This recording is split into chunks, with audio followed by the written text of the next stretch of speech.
today we have a banger for you guys. We're pulled up to NYC. This is the Diamond District. This is where they selling VVS's, SIs, the real ones, the fake ones, the big ones, the small ones. They selling all types of jewelry, ice. So we gotta go in there. We gotta get y'all some free game. So let's go interview these jewelers. Let's see who's the real deal and who out here shamming, selling that re-rock.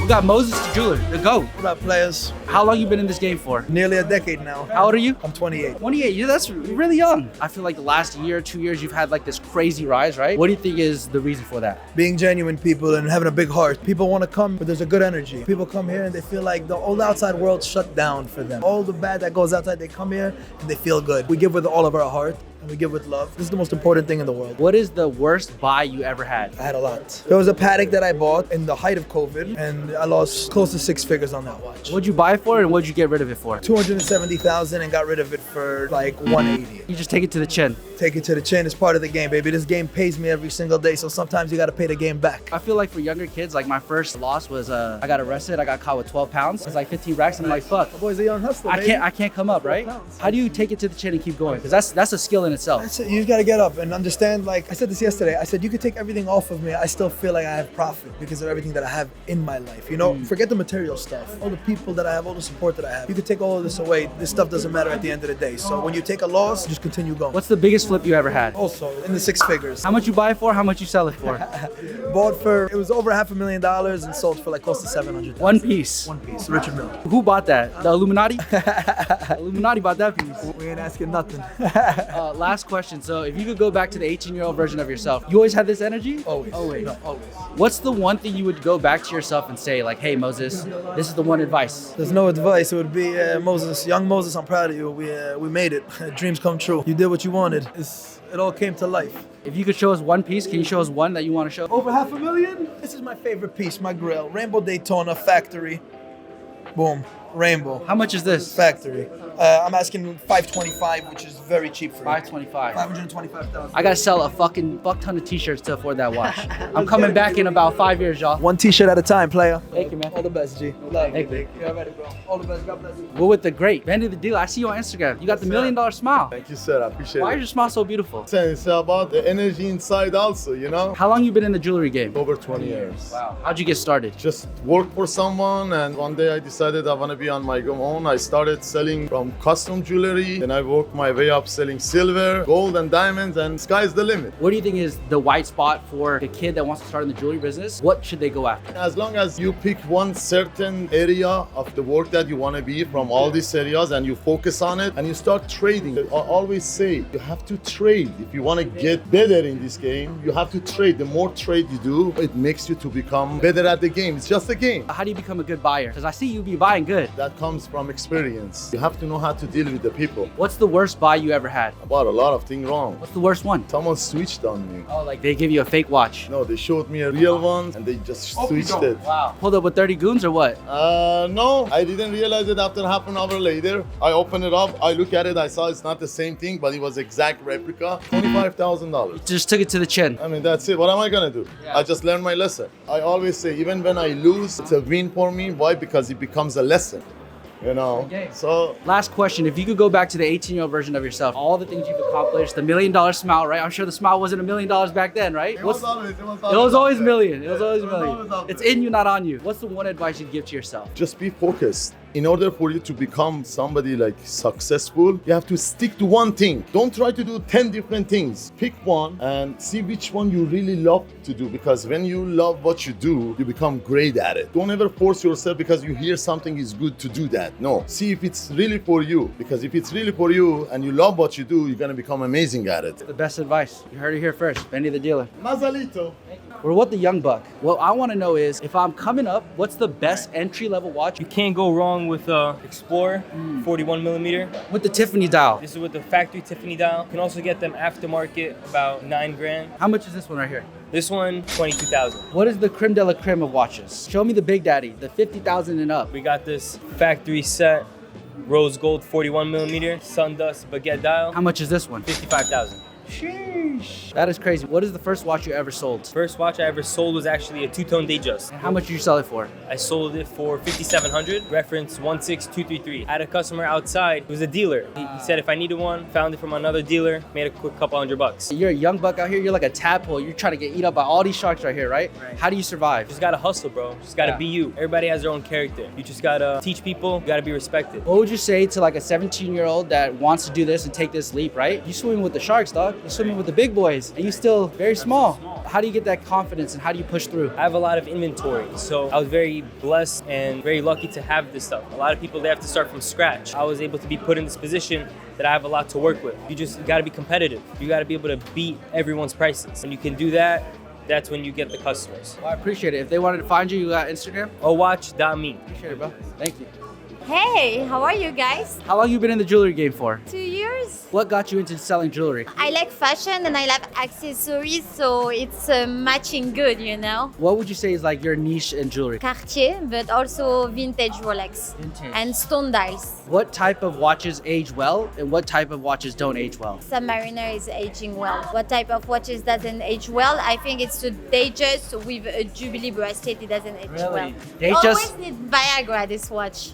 Look, you know, those watches, I bought them and they just have a... So when you mean they need Viagra, what do you mean? It's flimsy, it's flaccid? Yeah, it's flaccid and you cannot do anything, so you have to sell it this way. So that's why we say the watch needs Viagra. You can say the value of the watch like this. So we want everything firm. Yeah, no Viagra. It's a bunch of guys working out here. It's kind of like the fucking boys' locker room, right? How do you stand out as a woman and how do you succeed and how do you make a name for yourself? I try to be myself. I try to have a very high self-confidence because when you're working in the men industry, sometimes they think that they know better than you, but no. I try to be very strong and I try to butt them ass, you know? Bite them in the ass. Yeah, badass, as we say. Like exactly. that. If you could go back to the 18-year-old version of yourself, what would you tell yourself knowing everything that you know now and having sold all these watches? I think I will keep more money and invest the money maybe in real estate or stock. Not watches.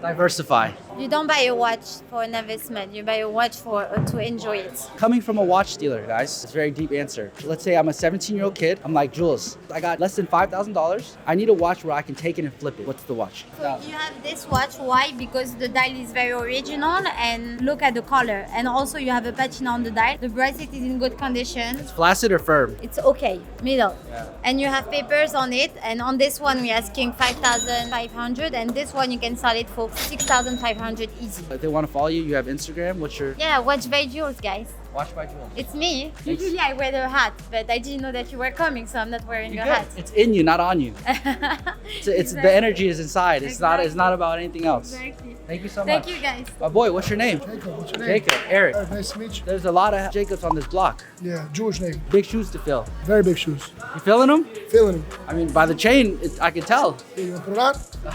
I'm okay. Put it on, come on. Video. I guess You're getting crucified. I'm getting crucified by Jacob. How long you been in the game for? 5 years. What's your specialty? Custom pendants. so Hip hop like jewelry. this. Bring it in, come closer. I'm gonna put my script in there, my Bible script, Yeah. my prayers. How much would this piece go for? 30,000. 30,000. Yes. It's heavy. Yeah, gold and diamonds. Gold's going up. Buy gold. Let's close. More gold. Do you do customs too, like pendants and stuff like that? Something like this. So the price on a pendant custom is how much more than if you were to just chop it up and just sell the raw parts? 50%. So how much does it sell for? 45,000. It would cost you 25,000 just for the raw goods plus labor and whatever. Labor and The markup. Yeah. So we sell blank t-shirts, kind of like t-shirts. What he's doing is he's taking the raw t-shirt, the raw gold and diamonds, he's reworking it, recrippling it, doing custom to what you want and marking it up double. That's a good business. great business. Get rich quick scheme. Come. If what was the worst buy you ever had, or what was the biggest loss you ever took? People robbing me. Fake wires. Can you tell us a story about when you got robbed and how much it was for? 300,000. Canada. 4 years ago. Slept in bed for the next 2 weeks crying. Bad wire. How is it a bad wire? That's great. So he wired you and he ran off? No, he wired me and then it bounced. Check bounce. What'd you do? Pull up with 30 goons? Went back to New York. This guy's media trained. He's been interrogated by the feds before. Never. God forbid. See, media trained. What's the biggest flip you ever had? Every day. Watches. You buy back watches. Nobody has money right now. Everyone's selling back. What do? You just hit up the guy that missed on Mad Parlay. He's in a hole. He owes the in a bookie hole. money. Bookie's my best friend. He owes the bookie money. If you don't pay, he's getting his legs chopped off. So he's selling his $40,000 AP for 10,000. 10,000. Scary business. Scary business. Stay in clothing. Make clothes. Have a good day. Thanks, man. Pleasure to meet you. Pleasure to Don't meet you, run. bro. Don't run. Listen, I don't want. Check like you're running out No, of I don't even want to joke about that. I don't want you to pull up with 30 goons. Come on, bro. I know you run that. I know Jacob run the block. I ain't playing with that. You get one piece to show us. What's the one that's like, damn, this is the best one? It could be the best value, the best design. It could be anything. What's your best piece? Damn. Boom. This is the piece, but then the piece got a watch to go along with it. That's kind of crazy. That's not even so it's not a Jubilee, it's not an oyster. What type of bracelet is this? We call this the Saint. We call it the Saint bracelet, yeah. And the necklace to go with it. If I was a rapper and I'm trying to start, or I was a new brand designer, right? I'm trying to get the whole set. How much is this gonna cost me? The watch for 30, the bracelet is like 25, the necklace is around like 50. So Probably 100. yeah, probably like around 100. How long you been working in this jewelry space for? I've been here for 6 years. What would you tell somebody that's young that wants to get into this space? What advice do you have for them? What's crazy about gold is that gold holds value. If you're young and you're making money, it's easy to just invest in gold and just like, just hold it. If you invest $100 in gold, you could always get that $100 right back. What's the craziest celebrity that came in here and how much they spent? We got a celebrity wall right there. But who's the craziest one? Like your craziest celebrity experience where you're like, My crazy celebrity experience, I don't know if he's that big of a celebrity, but this dude, Young LB, he owns Runts, came in here and he bought a crazy watch off the bat. He didn't even spend 30 minutes here. He seen it, he dropped 150K. It was one of these. It was one of these crazy Saint. watches. It was Jesus Christ. young LB moving them LBs. He should be retired old LB. A lot of LBs. I'm gonna call myself Young Grams. You gotta work your way up. Listen, it's okay to window shop because when you come to places like this, you know what's possible. You could be a kid, you might not have it, but if you see it, you right next to it, you smell it, go run it up. Go get a ticket and come here and spend it. Honestly, if you do anything with sales and you're in front of people, I think jewelry really adds on to your So presence. would you consider it an investment if you were a sales guy or if you were in a certain industry? If you're in a bunch of people's faces, you gotta think like clothing you change every day. But you could wear a jewelry piece for 5 years, 6 years, and I wouldn't have to change it. And it still provides that like every time you walk in the room, people are like, oh, shit, He's somebody, you got the that status shit. symbol. Yeah, exactly. I appreciate it. Appreciate it, bro. Nice to meet you, man. Nah, for sure. So before I actually started selling, I was repairing watches, which really kind of helped me in today to really figure out how watches work and if maintenance needs to be done when I'm buying a watch. But mainly I started from repairing and then I went on to selling luxury timepieces. Pretty much everything now. What's the most profitable lane? I feel like diamond jewelry, custom pieces, because then you're creating something that nobody has. There's more risk. There's more risk, of course, because what if a client doesn't end up liking it? A lot of things can happen. What's the margin on a custom piece? I mean, ultimately, it depends what you're willing to do for your customer also, you know what I'm saying? Like some people will try to maximize 50, 60% profit, where we would try to make a client and maybe just put 20% on top. Nothing too crazy. I've been 15 years in this industry, and one thing I'll tell you, like I've made money, I've lost money, but one thing I understood, that trust is very important. When you have trust, you could go a long way. Your Mazal card gotta be clean. 100%. You know, 100%. once you burn your name here, you're done. Because again, everything is by trust. Even with a customer or with a dealer, it doesn't matter. These watches, these are all classics. What is the markup when you sell these? These are priced to sell Can you give us a percentage? maybe 1 to 5% max. 5%. What's the hustle in this? Because I know the ADs make you buy like fucking 5,000 shitty watches to get the Daytona, So right? you could skip all that BS procedure. You could just come to my shop and get something like this that they'll definitely not offer right away. You'll Yeah. probably have to buy, like you said, 3 shitty watches. maybe even 10. You could on your come over pool. here and get it under retail same day. This is kind of like the way to attack the ADs from doing that, right? Of course. We want to give the customer what they want, especially when they have the money for it. Let's say I wanted to do flipping jewelry as a side hobby. How do I come and sell you the product? If I built my AD account up and I started getting these luxury watches, could I come to you and flip them to you? You could, but I advise all my customers who do that, check with me before you buy from an AD, because some watches, again, might be under retail. Like over here, I have a brand new watch. It's under retail. How much is this retail? Maybe 47 after tax. How much is this? You could get it at my store for 43.5 brand new. How do you make money in this space as a hobbyist? You just ride the waves? Pandemic, I made a lot of money. Then when pandemic finished, I lost a lot of money on watches. A lot. The buying is good. Some people are selling now. They need money. So we always buy. You know, if you need anything, we buy. If you could show us one watch, right? Let's say you're up and coming, you got $10,000 to your name. What's the watch to buy? $10,000 budget. You could have this brand new blue OP